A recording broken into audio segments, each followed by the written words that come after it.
Mau rekam saya ingetin. Takutnya.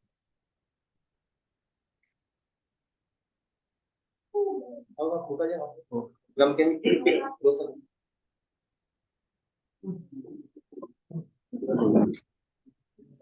Bismillahirrahmanirrahim. Assalamualaikum warahmatullahi wabarakatuh.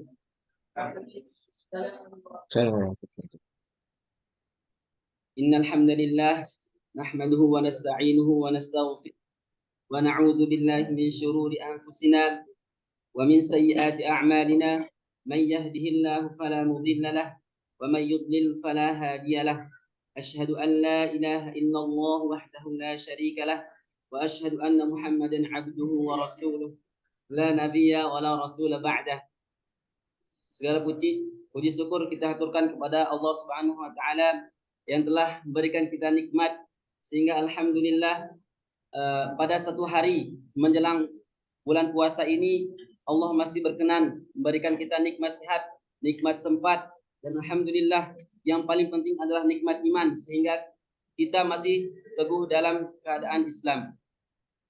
Kedua kalinya salawat teriring salam semoga selalu tercurah limpah kepada baginda Nabi besar Muhammad sallallahu alaihi wasallam yang telah membimbing kita semua dari alam jahiliyah menuju alam yang terang benderang, atau dengan kata lain minal nur. Para hadirin kajian tadabbur Al-Qur'an yang dirahmati oleh Allah Subhanahu wa taala. Sebelum kita masuk ke materi, saya akan bacakan sunan acara yang insyaallah akan diikuti pada sore hari ini. Yang pertama, pembukaan. Acara yang kedua, pembacaan kalam ilahi. Kemudian acara yang ketiga, penyampaian materi. Kemudian yang keempat, penutup. Untuk lebih mengefektifkan waktu atau untuk mempersingkatkan waktu, marilah kita buka kajian kita pada sore hari ini dengan sama-sama melafazkan al-basmalah. Bismillahirrahmanirrahim. Kemudian kita berlanjut ke acara yang kedua untuk mengharap ridho dan keberkahan dari Allah Subhanahu wa taala. Selanjutnya pembacaan kalam ilahi yang akan dibacakan oleh akhina Zikril Hakim. Kepadanya silakan. Wa la tafadhal alaihi mashkura. Ada ibu juga.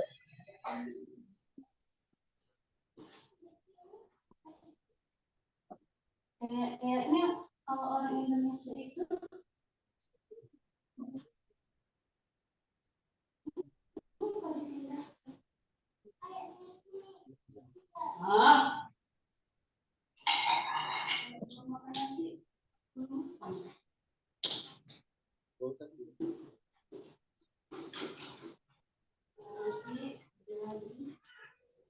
Bismillah. Assalamualaikum warahmatullahi wabarakatuh.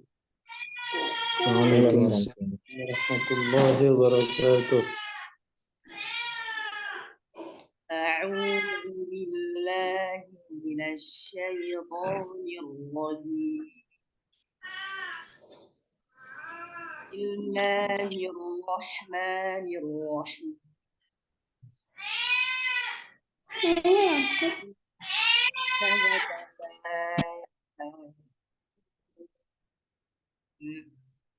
عن النبأ العظيم الذي هم فيه مختلفون كلا سيعلمون ثم كلا سيعلمون ألم نجعل الأرض مهادا والجبال أوتادا وخلقناكم أزواجا وجعلنا نومكم سباتا وجعلنا الليل لباسا وجعلنا النهار معاشا وبنينا فوقكم سبعا شدادا وجعلنا سراجا وهاجا وأنزلنا من المعصرات ماء ثجاجا لنخرج به حبا ونباتا وجنات ألفافا إن يوم الفصل كان ميقاتا يوم ينفخ في الصور فتأتون أفواجا وفتحت السماء فكانت أبوابا وسيرت الجبال فكانت سرابا إن جهنم كانت مرصادا للطاغين مآبا لابثين فيها أحقابا لا يذوقون فيها بردا ولا شرابا إلا حميما وغساقا جزاء وفاقا إنهم كانوا لا يرجون حسابا وكذبوا بآياتنا كذابا وكل شيء أحصيناه كتابا فذوقوا فلن نزيدكم إلا عذابا صدق الله العظيم. السلام عليكم ورحمة الله وبركاته. Waalaikumsalam warahmatullahi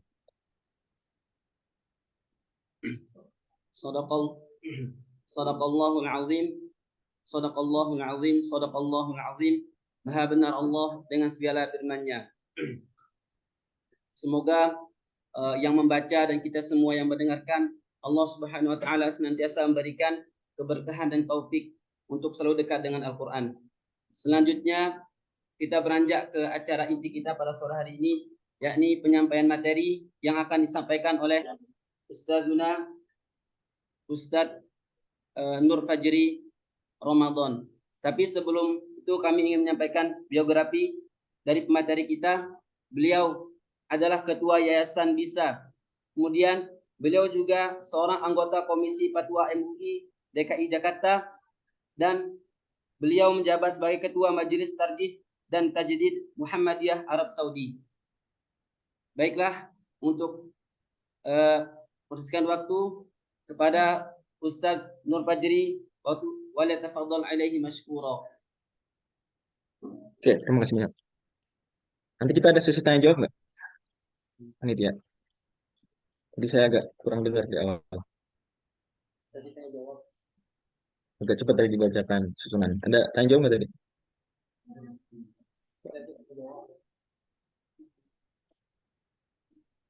Insyaallah ada. Ada. Berapa menit? Ada ditentuin nggak? Coba terserah saya. Kita Insyaallah sekarang sekitar 15 menit ya. Oke. Berarti kita materi sejam. Insyaallah sampai 17.15, kemudian sisanya diskusi. Bismillahirrahmanirrahim. Alhamdulillah wassalatu wassalamu ala Rasulillah wa ala alihi washabihi wa man tabi'ahu. Amma ba'd. Assalamualaikum warahmatullahi wabarakatuh. Para hadirin yang dirahmati Allah, tentu ini detik-detik yang menegangkan di Indonesia karena kurang dari 3 jam lagi lah kita warga masyarakat Indonesia akan memasuki bulan Ramadan.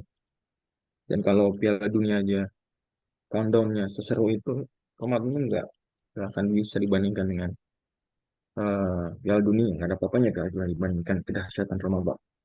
Kalau countdown Ramadan juga ada countdown yang menegangkan dan semestinya kita perhatikan, ya.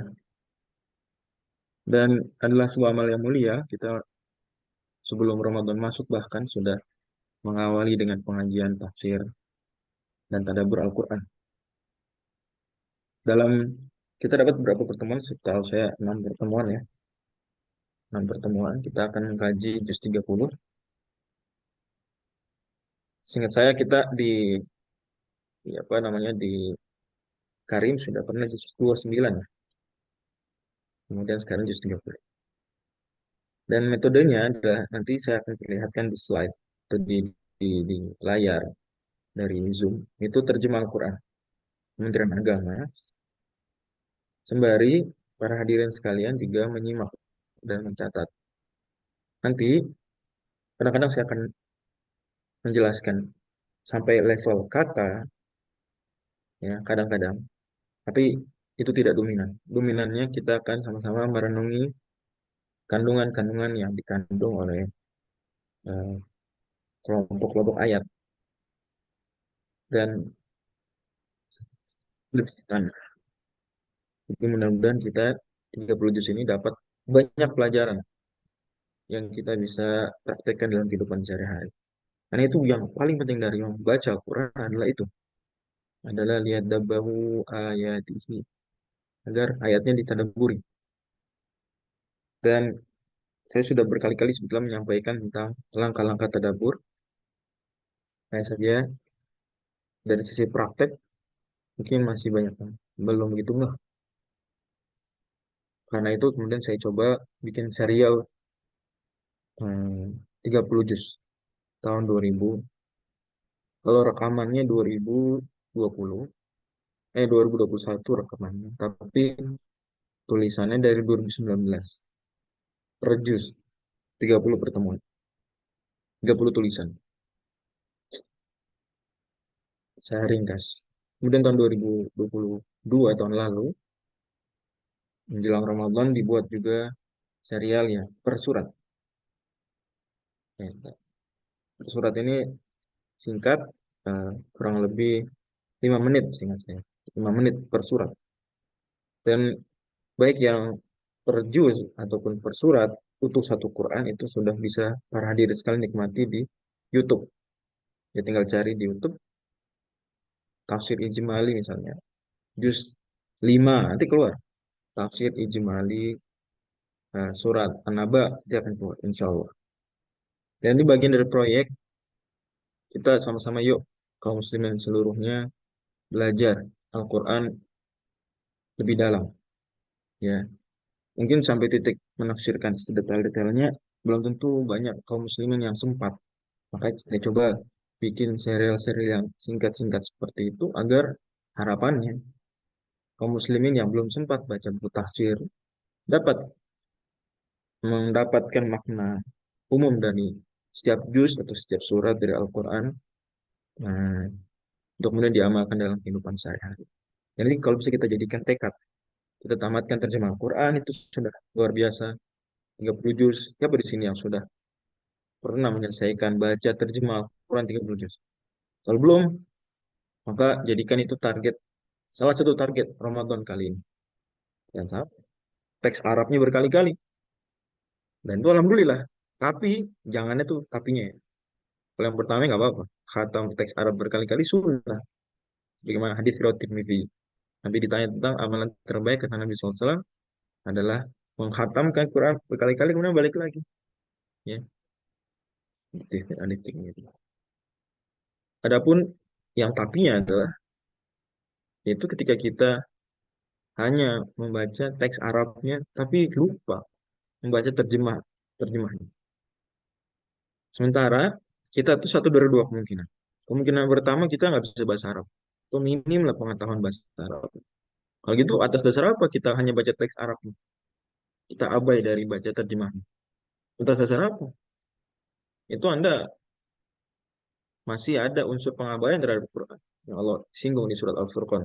Wa qala Rasul ya Rabbi inna qaumi ittakhadhu hadzal Qur'ana mahjura. Termasuk itu bagaimana diterangkan Al-Hafidz Ibnu Katsir. Kemungkinan kedua, kita bisa bahasa Arab. Oh, jagung. Oh, udah bisa baca kitab banyak. Pertanyaan, tetap aja. Apa yakin 100% kosakata di Al-Quran Anda paham? Ulama saja sampai menyusun buku-buku gharib Al-Quran. Buku-buku kata-kata gharib. Bukan gharib dari sisi tajwid. Gharib dari sisi makna. Tafsirannya. Apa maksudnya? Sijil apa maksudnya? Oh, arti sijil. Itu nggak ada di buku Al-Arabiya Baina Yaday, setahu saya. Tidak pula ada di misalnya Al-Arabiya Linasyiin, uh, Durusul Lughatil Arabiyyah Lughat Natifin Biha. Serial-serial bahasa Arab setahu saya nggak ada yang standar ya. Khusus di pelajaran bahasa Arab. Kitab-kitab kalau Anda pakar fikih, pakar hadis, itu mungkin nggak terbahas. Ya, maka adalah hal yang penting untuk tetap saja sepakar apapun seseorang udah jadi ustadz, jadi ulama. Coba pernah nggak baca terjemahan Al-Quran utuh? Agar dia melihat bagaimana ulama-ulama Indonesia telah beristihad memaknai setiap kata dari Al-Quran. Ingin dia melihat, gitu ya. Dan sering ditanyakan tuh, kenyataan di lapangan, banyak sekali santri-santri penuntut ilmu yang sudah level mahasiswa kuliah di Timur Tengah. Dia hafal Quran, alhamdulillah, masya Allah, jago baca kitab beragam. Tapi ada kata-kata di Al-Quran dia nggak tahu dan dia biasa-biasa aja, nggak tahu arti. Nggak tahu. Saya fasayun ghiduna ilaika ru'usahum.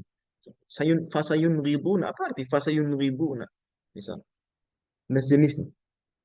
Nah ini kita penting baca. Oke, sudah level pertama terjemah Al-Quran kita selesaikan.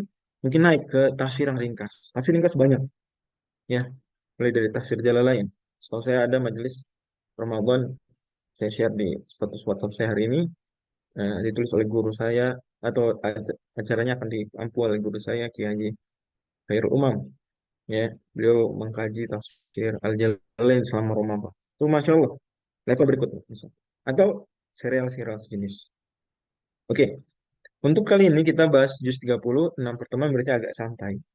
Dihitung kalau dibandingkan dengan serial-serial yang tadi saya sebutkan.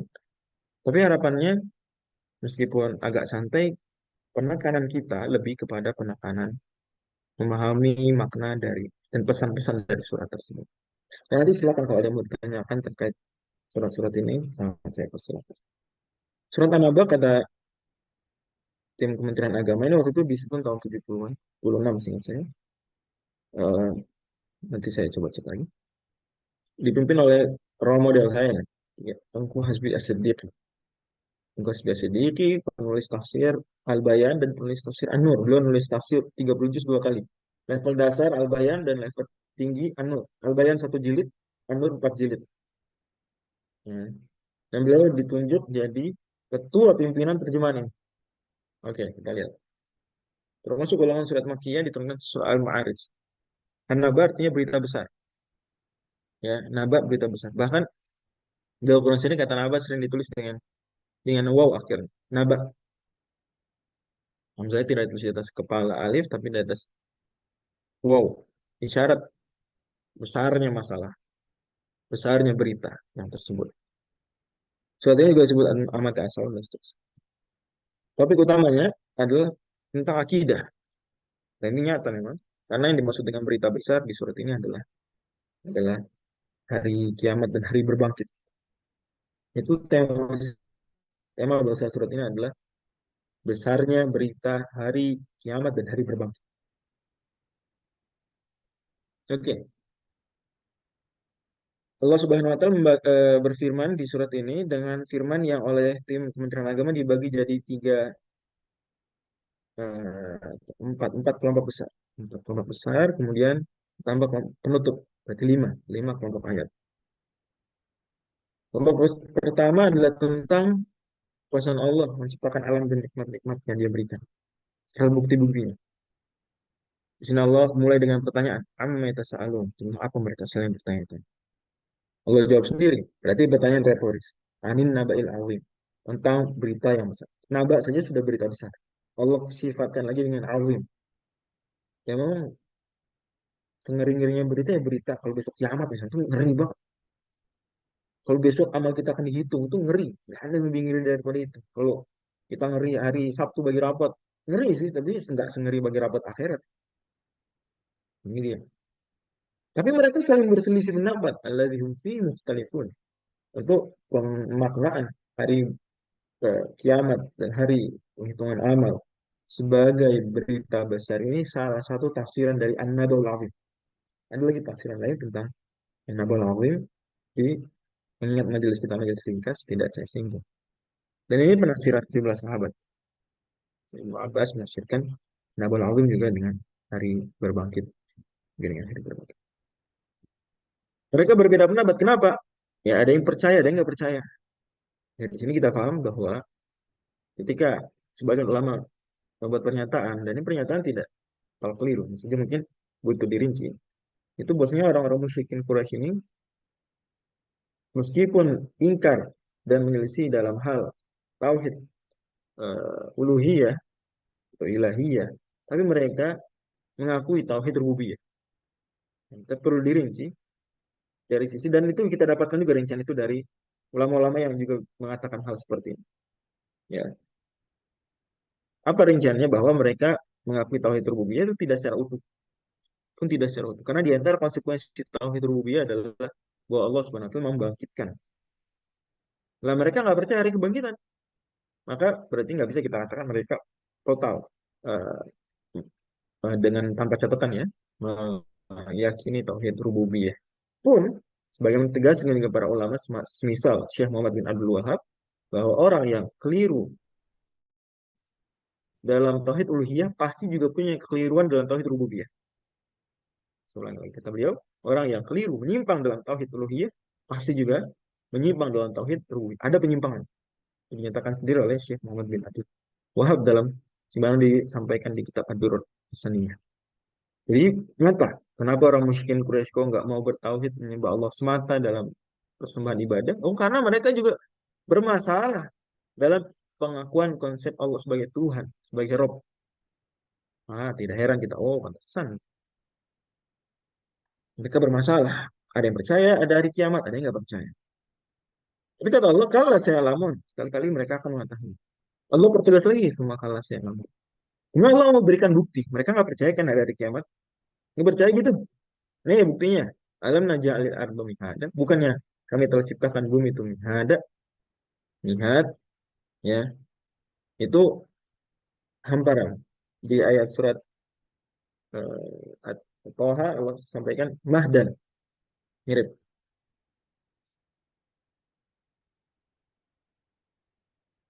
Wal jibal autada. Dan gunung-gunung sebagai autad. Memang dari watat. Ya. Artinya pasak-pasak. Ini gunung. Kalau kita lihat susunannya dari samping. Nah, secara ilmu geografi. Kita akan lihat bahwa gunung itu seperti pasak. Mau saya gambarkan. Mana kita? Nah, jadi seperti ini. Di bumi, di gunung, gitu ya. Nah, ternyata di bawahnya itu seperti ini. Ya, persis pasak. Kalau pasak yang dipakai biasa untuk camping, atau paku lah bahasa agak sederhana. Nah, itu. Persis nggak? Seperti paku. Persis ya. Begini gunung. Ini setinggi apapun gunung, di atas permukaan. Nah, di bawah lebih dalam lagi akarnya. Begitu. Dan bumi jadinya, di dalamnya banyak paku-paku. Ada rangkaian paku. Teman-teman pernah misalnya naruh papan begini, teman-teman sambungkan papan satu dengan papan lain. Teman-teman akan paku kan? Paku, paku, paku, paku, paku, paku. Di bagian sini. Nah, bumi seperti itu halnya. Di bumi itu ada lempengan-lempengan. Ya, kata Allah Subhanahu wa taala, "Wa fil ardi qita'un mutajawiratun." Di bumi ada lempengan-lempengan yang berdampingan. Nah, antara lempengan tersebut kalau deketan, maka disitulah tempat banyak gunung. Gunung sebagai pasar. Wal jibal autada. Wa khalaqnakum azwaja, kami menciptakan kalian berpasang-pasangan. Wa ja'alna naumakum subata, kami menjadikan tidur kalian sebagai subat. Subat itu sebetulnya punya makna kematian.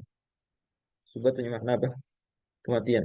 Tapi di sini ditafsirkan kematian yang tidak sebetulnya itu kematian sifatnya istirahat.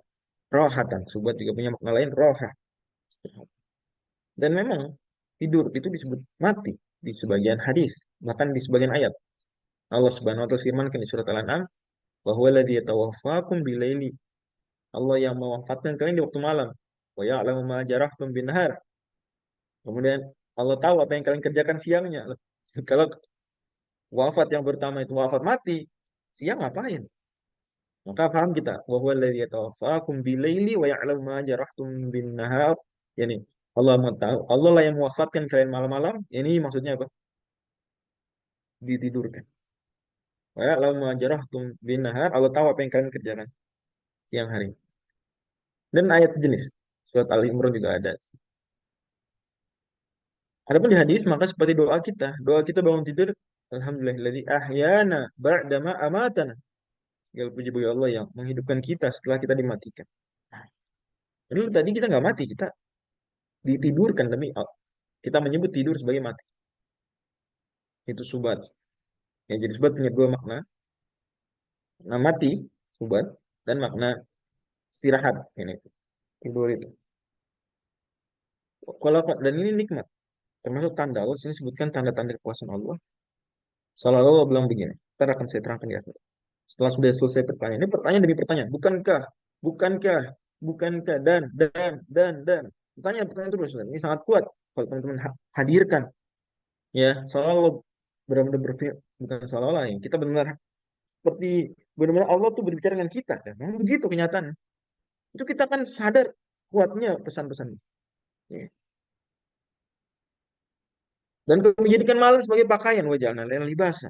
Pakaian disebut malam disebut pakaian karena dia menutupi bumi. Dan itu nyata kalau teman-teman lihat eh, video yang ditangkap oleh satelit bumi kalau malam itu seperti bumi ditutupin selimut warna hitam.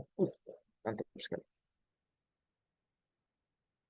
Wajalna nahara ma'asya. Siang sebagai mata pencaharian, tempat mencari penghidupan. Ma'asya, ma'asya dari kata asya ya'ishu, hidup. Al-ma'ash, al-ma'ish maksudnya. Ya, itu apa? Sebab kalian mencari penghidupan siang. Dan ini bicara dominan. Dominannya kalau malam pakaian, menutupi, tersembunyi. Dominannya kalau siang bekerja, tapi dominan. Di surat Ar-Rum, Allah Subhanahu wa taala sebutkan ada yang nggak dominan. Kasus tertentu. Jadi jangan pernah ambil kesimpulan dari surat An-Naba bahwa haram kerja malam. Enggak. Sebaliknya haram tidur siang. Salah. Ini bicara dominan.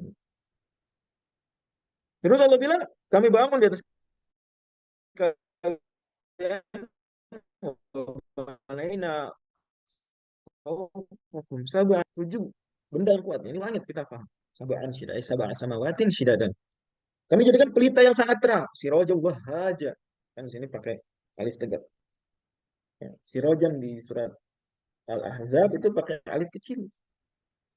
Ini kan ini sirojan. Matahari. Bukan. Sirojan ya, di surat lain tentang bintang. Bukan. Sirojan bukan di surat Al-Ahzab. Sirojan itu tentang bintang, bintang-bintang kecil.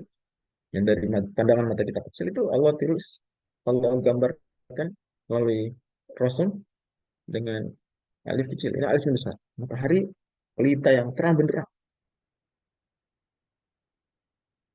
Kemudian wajangan yang mu'sirati ma'an sajaja. Dari awan-awan Allah sebutkan yang mu'sirat. Mu'sirat ini sesuatu yang diperas. Soalnya memang begitu awan kalau gede isinya air. Kecil dikit airnya. Seperti diperas dia, seperti kapas diperas keluar air. Ma'an sajaja tapi airnya sajaj. Tercurah-curah. Sajaj. Dan dari tumbuhan Allah Subhanahu wa taala keluarkan dari bumi tanaman-tanaman, habban wa nabat, baik yang berupa biji maupun tumbuhan yang tidak berupa biji. Kita semua tahu tumbuhan ada yang mengembang biakan dengan biji, ada yang tidak dengan biji. Kalau apa namanya? Kentang misalkan nggak pakai biji. Kita kembang biakannya dengan cara lain. Maka Allah gambarkan habban wa nabat, wa jannatin alfafa dan kebun-kebun yang lebat. Oke, apa relevansi semua ini dengan topiknya? Topiknya sedang bahas kiamat. Apa relevansinya? Allah mempertanyakan itu semua. Kita belum paham. Maka cukup kita tuduh diri kita. Anda belum paham saja. Bukan Anda tuduh Quran. Quran ngaco. Salah. Sebagian orang, kalau dia melihat ayat model gini, dia akan bilang Quran apa sih? Nggak nyambung. Ya, nggak jelas banget. Alhamdulillah Muslim nggak boleh begitu. Allah Subhanahu wa taala Maha mengetahui. Allah Subhanahu wa taala maha teliti, dan mungkin melakukan kesalahan fatal begini. Yang ada kita yang lemah, tidak berilmu, minim pengetahuan, belum merenungi. Hubungannya adalah bahwa mereka orang-orang musyrikin Quraisy itu enggak percaya tadi berbangkit karena kata mereka Allah Subhanahu wa taala nggak bisa menghidupkan lagi tulang belulang ini yang sudah hancur jadi makhluk. Nah, itu dia. Maka di surat Yasin bagian halaman terakhir itu Mayyuhil idhama wa hiya rumim. Siapa gerangan wahai Muhammad kata mereka yang akan bisa mampu menghidupkan lagi tulang-tulang ini kalau sudah hancur. Ya Allah. Nabi suruh jawab di surat Yasin qul yuhyihil ladzi. Ah, apa? Qul yuhyihil ladzi. Nah, pada hafal Yasin enggak? Qul yuhyihil ladzi أنشأها ansya'a أول مرة. awwala marrah. Allah yang bakal menghidupkan lagi tulang-tulang. Terima kasih Bapak. Tulang-tulang tadi itu yang mencipta kali pertama. Di sini mirip polanya begitu. Kalian nggak percaya berbangkit? Nggak percaya? Bukannya Allah yang ciptakan bumi? Bumi aja bisa Allah ciptakan kok. Gunung segede gitu Allah bisa ciptakan. Kalian berpasang-pasangan. Nggak gampang. Tidur kalian. Apalagi tidur nih, cocok sekali. Kalau kalian nggak percaya, orang mati bisa Allah hidupin lagi. Tidur itu sebenarnya gambaran bagaimana mati itu terjadi. Makanya di surat Yasin juga itu kan mereka menyebut kematian sebagai tidur. Qalu man ba'atsana min marqadina hadza. Begitu mereka sebut marqad, tidur. Siapa bangunin kita dari tidur tadi? Oh, sadarkan mereka. Yang menciptakan malam, ciptakan siang, ubah malam jadi siang, siang jadi malam. Apa susahnya? Ciptakan tulang mati jadi hidup lagi. Kami bangun langit yang kuat. Di sana ada bintang-bintang. Di sana ada matahari. Ada awan saat yang sama. Keluarkan air. Dan ini mensyaratkan buat kita hubungan antara proses eh, perputaran air di bumi ya, itu dengan panas matahari. Kita semua yang belajar geografi tahu Pak. Dan hubungan itu semua dengan tanam-tanaman. Lihat tanaman. Tanah kering, kalau turunkan hujan, tumbuh tanaman. Apalagi kalian, kalian. Bahkan tanaman yang sedikit tadi bisa jadi banyak kebun yang lebat. Nah, itu. Dan ini pola seperti ini banyak di Al-Quran. Pola seperti ini banyak di Al-Quran. Pelajaran yang kita ambil dari kelompok ayat ini ada tiga istilah. Yang pertama, orang musyrikin Quraisy di antara penentangan terbesar mereka adalah soal hari berbangkit. Di antara penentangan terbesar musyrikin Quraisy adalah hari berbangkit. Itu penuh Al-Quran dengan pembahasan untuk menyadarkan mereka. Yang kedua,